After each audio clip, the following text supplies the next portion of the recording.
गंगा के किनारे का जमीन है, बड़ी कीमती जमीन है। गंगा किनारे खेती होती है, अच्छी फर्टाइल लैंड है। इस तरह फर्टाइल लैंड पे आप रोड खाली बना रहे हैं। रोड तो बना रहे हैं, आप रोजगार के अवसर क्या दे रहे हैं, किसानों की समस्या क्या हल कर रहे हैं, बेरोजगारी की समस्या क्या हल कर रहे हैं।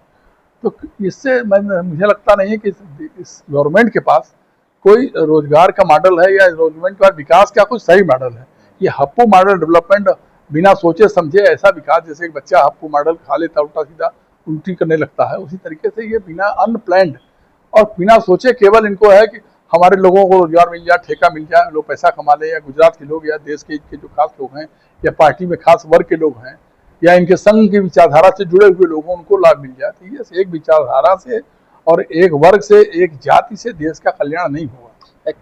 कांग्रेस एक तरफ सृजन संगठन के तहत लगातार अपने पार्टी को मजबूत करने में जुटी है, तो वहीं भारतीय जनता पार्टी के लोग बिहार चुनाव को लेकर लगातार सरगर्मी बढ़ा रहे हैं। इसको लेकर हम बात करने के लिए आगे हैं जो कांग्रेस पार्टी के वरिष्ठ नेता और प्रोफेसर भी हैं, रह चुके हैं, जो इनका नाम है अनिल उपाध्याय जी। सीधे तौर पर इनसे हम बात कर रहे हैं कि जिस तरीके से बिहार की सरगर्मी लगातार प्रधानमंत्री नरेंद्र मोदी और गृह मंत्री अमित शाह लगातार दौरा भी कर रहे हैं, क्या मानते हैं जिस तरीके से बिहार की जो सरगर्मी है, विधानसभा चुनाव होने जा रहे हैं और एक तरफ आपकी जो पार्टी है लगातार मजबूत संगठन करने में जुटी है, क्या परिणाम होंगे कांग्रेस के? देखिए, अखिल भारतीय कांग्रेस कमेटी जो है अखिल भारतीय स्तर की का एक पुराना प्रतिष्ठित दल है। ये क्षेत्रीय राजनीति से कांग्रेस कभी प्रभावित नहीं होती है। ठीक है, बिहार एक महत्वपूर्ण राज्य है और बिहार की राजनीति का असर राष्ट्रीय राजनीति पे भी पड़ता रहा है और कई बार बिहार से ही परिवर्तन भी शुरू हुआ है, चाहे वो पहले का जयप्रकाश नारायण का आंदोलन रहा हो, चाहे और भी कई आंदोलन रहे हों। तो बिहार और उत्तर प्रदेश ये दोनों अधिक जनसंख्या वाले और बड़े जनाधार वाले राज्य हैं। इनका असर तो देश की राजनीति पे पड़ता ही है। वैसे जहाँ तक चुनाव का सवाल है, अभी आज ही उपचुनाव के रिजल्ट आए हैं। 5 उपचुनाव में से मात्र एक ही सीट पे भारतीय जनता पार्टी ने विजय पाई है, एक पे कांग्रेस पाई है। केरल में उपचुनाव था। पंजाब में जहाँ आम आदमी पार्टी की सरकार है, वहाँ उनका एक विधायक जीता है और एक उन्होंने गुजरात में कुछ सीट जीती है। ऐसा तो नहीं है कि और अच्छे मार्जिन से भाजपा वहाँ हारी है, पंजाब में भी हारी है और गुजरात में भी हारी है, अन्य जगहों पर भी। तो ये तो कोई ऐसा रिजल्ट नहीं आया जिसको कह दें, लेकिन उपचुनाव के आधार पर राष्ट्रीय राजनीति की फोरकास्टिंग नहीं की जा सकती है। जहाँ तक बिहार का सवाल है, निश्चित रूप से बिहार में भी परिवर्तन की लहर चल रही है और बिहार में भी बदलाव दिखाई पड़ रहा है इस तरह जो चल रहा है। और जो इधर उधर से थोड़े बहुत सर्वेक्षण लोग कर रहे हैं, उसके आधार पर भी लोग ये बता रहे हैं कि इस बार भारतीय जनता पार्टी और नीतीश कुमार की स्थिति बहुत अच्छी नहीं है और उनका विपक्षी दलों का या इंडिया गठबंधन के दलों की स्थिति काफ़ी अच्छी है।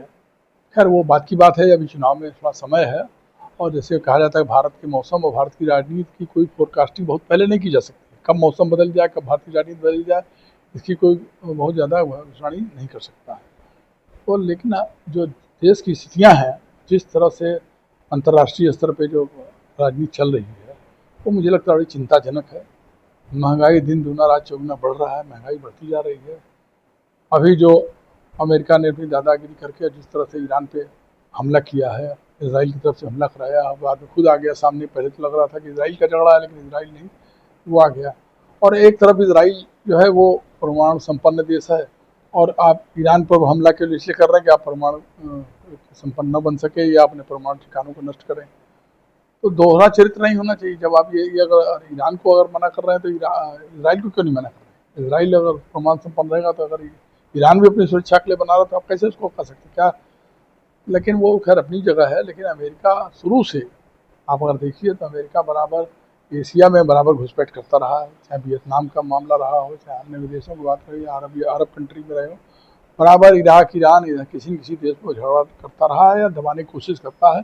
क्योंकि अमेरिका एक व्यापारी देश है और खाली वो अंतर्राष्ट्रीय व्यापार पे, उसको अगर युद्ध नहीं होगा और युद्ध उसकी वो अपनी जमीन में नहीं लड़ता है, अपनी जमीन से हट के लड़ता है, दूसरे गरीब देशों में या पिछड़े देशों में या विकासशील देशों में झगड़ा लगाता है और उसमें दबाव बनाता है ताकि उसको वो अपने आर्म्स की सप्लाई कर सके, अस्त्र की सप्लाई, वो अपना व्यापार करता है।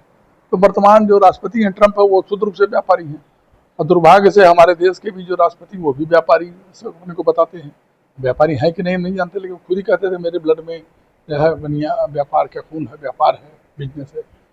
तो लेकिन अगर बिजनेसमैन राष्ट्रपति हो जाए, प्रधानमंत्री हो जाए, राष्ट्रपति हो जाए, तो मुझे नहीं लगता वो जनहित का काम करेगा, वो केवल व्यक्तिगत। ट्रंप तो आज भी व्यापार करते हैं, उनका खुद अपना बिजनेस है, पाकिस्तान के साथ भी बिजनेस कर रहा है। एक बार वो कहते हैं नमस्ते ट्रंप करते हैं, प्रोग्राम कराते हैं, ये ट्रंप के पास जाते हैं कि अब की बार ट्रंप सरकार हमारे मोदी जी, और मोदी कह रहे हैं कि नहीं हमारा घनिष्ठ मित्र है पाकिस्तान। तो ये कोई और ये इसके चक्कर में ये रसिया से भी संबंध अपना खराब कर लिए। एक बात बताइए कि कानून व्यवस्था की बात कर लेते हैं। यूपी और बिहार जैसे बहुत सारे पेपर और टीवी चैनलों पे देखा जा रहा है कि आजकल जो चल रहा है कानून व्यवस्था को लेकर, और बिहार की जो चुनाव की सरगर्मी है वो बढ़ता भी जा रहा है। बिहार से भी तमाम समाचार भी आ रहे हैं कि वहाँ की कानून व्यवस्था ध्वस्त हो चुकी है। तो नीतीश बाबू को लेकर क्या आप कहेंगे? देखिए, जनता हमेशा बदलाव चाहती है, और एक ही नेता अगर लंबे समय तक रहता है तो या तो वो निरंकुश हो जाता है या जनता का उसके प्रति झुकाव कम हो जाता है। नीतीश कुमार कभी बहुमत से मुख्यमंत्री नहीं बने, वो जब भी मुख्यमंत्री बने तो समर्थन से ही बने, भारतीय जनता पार्टी के समर्थन से बने या अन्य दलों के समर्थन से लेकर बने, और वो उनका नाम ही पलटी कुमार हो गया, बराबर दल बदलते रहते हैं, और इन प्रकार वो मुख्यमंत्री बने हुए हैं। निश्चित रूप से इधर पिछले 2-4 सालों से, खासतौर से 1-2 वर्ष से जो नीतीश कुमार के बारे में खबरें आ रही हैं, उससे लगता है कि या तो उनकी याददाश्त कमजोर हो गई है, या मानसिक स्थिति बहुत अच्छी उनकी नहीं है, बराबर भूल जाते हैं या कुछ और जाते हैं।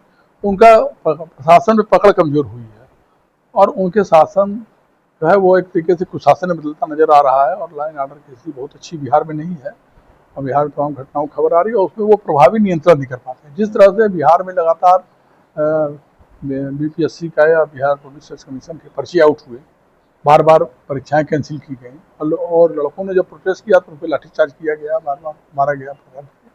ये मैं नहीं समझता हूँ कि ये देश हित में है या छात्र हित में या जनहित में है, क्योंकि छात्र बेरोजगारी सबसे अधिक बिहार में है, और मोदी जी और अमित शाह जाके भाषण बिहार का जरूर देते हैं, लेकिन फैक्ट्री लगवाएंगे गुजरात में? बिहार में फैक्ट्रियां नहीं लगाई जाती हैं, बिहार में रोजगार के अवसर नहीं दिए जाते हैं।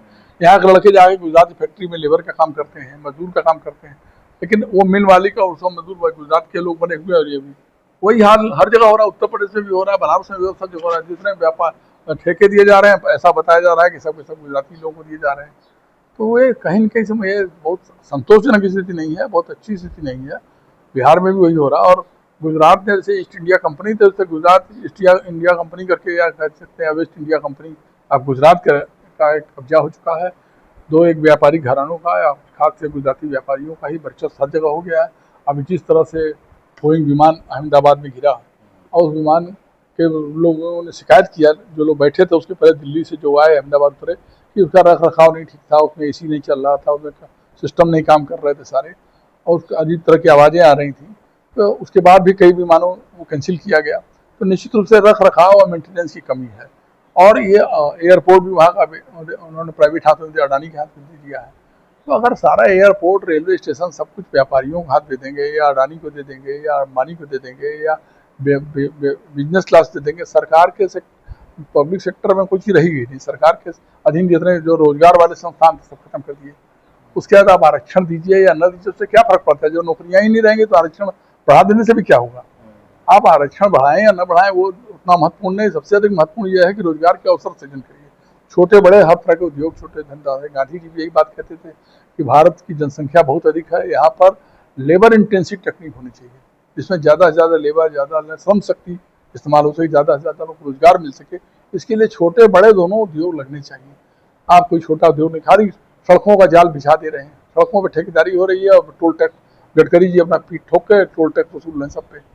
और अगर कार से आपको कहीं इलाहाबाद, बनारस, गाड़ी को कहीं जाना है तो 400-500 रुपये आप खाली टोल टैक्स दीजिए, कहीं भी थोड़ा भी दूर जाना है तो ये जो मैं समझता हूँ कि केवल सड़कें बना देने से, एग्रीकल्चर लैंड है हमारा, ये जो गंगा के किनारे का ज़मीन है बड़ी कीमती ज़मीन है, गंगा किनारे खेती होती है, अच्छी फर्टाइल लैंड है। इस तरह फर्टाइल लैंड पे आप रोड खाली बना रहे हैं, रोड तो बना रहे हैं, आप रोजगार के अवसर क्या दे रहे हैं, किसानों की समस्या क्या हल कर रहे हैं, बेरोजगारी की समस्या क्या हल कर रहे हैं? तो इससे मुझे लगता नहीं है कि इस गवर्नमेंट के पास कोई रोजगार का मॉडल है या गवर्नमेंट का विकास का कोई सही मॉडल है। ये हप्पू मॉडल डेवलपमेंट, बिना सोचे समझे ऐसा विकास, जैसे एक बच्चा हप्पू मॉडल खा लेता उल्टा सीधा उल्टी करने लगता है, उसी तरीके से ये बिना अनप्लैंड और बिना सोचे केवल इनको है कि हमारे लोगों को रोजगार मिल जाए, ठेका मिल जाए, लोग पैसा कमा ले, या गुजरात के लोग या देश के जो खास लोग हैं या पार्टी में खास वर्ग के लोग हैं या इनके संघ की विचारधारा से जुड़े हुए लोगों उनको लाभ मिल जाए। तो ये एक विचारधारा से और एक वर्ग से, एक जाति से देश का कल्याण नहीं होगा। एक बात बताइए कि संगठन सृजन जो चल रहा है आपका पार्टी के द्वारा, तो ये कितना मजबूत होगा? खासकर हम बात कर लेते हैं बिहार और यूपी चुनाव विधानसभा 2027 को लेकर। निश्चित रूप से राहुल गांधी का व्यक्तित्व ट्रांसपेरेंट है और वो जो कहते हैं वो करते हैं। ये बड़े पत्रकार लोग भी मानते हैं, सभी लोग मानते हैं।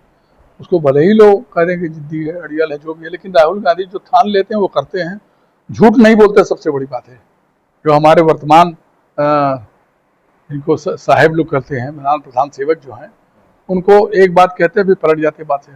जैसे कहे कि 15-15 लाख देंगे, उनके गृह मंत्री ने कह दिया वो जुमला था वो तो ये केवल जुमलों से सरकार नहीं चलती है। राहुल गांधी निश्चित रूप से जो कह रहे हैं वो कर रहे हैं, वो दिखाई पड़ रहा है। उन्होंने गुजरात में भी संगठन को मजबूत करने का काम किया, पुराने लोग जो जमाए बैठे थे उनको हटाया।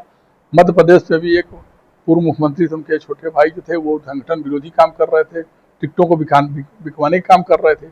वहाँ शिकायत मिली कि 100-150 सीटें करीब बेची गई। तो राहुल गांधी ने उसको संज्ञान में लिया, उनको भी हटाया पार्टी से बाहर किया। उसने मैसेज दिया कि बड़े से बड़ा नेता भी है, अगर वो गलत करेगा, पार्टी हित के विरोधी काम करेगा और भाजपा का एजेंट बन के काम करेगा, स्लीपर सेल बन के काम करेगा, तो उसको संगठन में जगह नहीं है। तो राहुल गांधी का वो बड़ा ठोस कदम है। इसे बिहार में भी उन्होंने चेंज किया। बिहार में भी दलित समुदाय के आदमी को, एक एमएलए को उसको उन्होंने बनाया, चेयरमैन बनाया है। उत्तर प्रदेश में भी बदलाव की संभावना चल रही है, पंजाब में भी चल रही है, हरियाणा में भी चल रही है। और जो मुझे सब सूचना मिल रही है या जो लोगों से बातचीत हो रही है, जानकारी मिल रही है कि कहीं राहुल गांधी दबाव में नहीं है। और राहुल जी, सोनिया गांधी और खड़गे, ये लोग मिल के तीनों लोग उत्तर भारत में खास तौर से संगठन सृजन का महत्वपूर्ण काम कर रहे हैं। राहुल गांधी सब जगह जा रहे हैं, उनके पास एक दृष्टि है, विजन है, और उसका अंडर करंट भी आ रहा है, दौड़ रहा है, और लोगों संगठन में भी मजबूती आ रही है।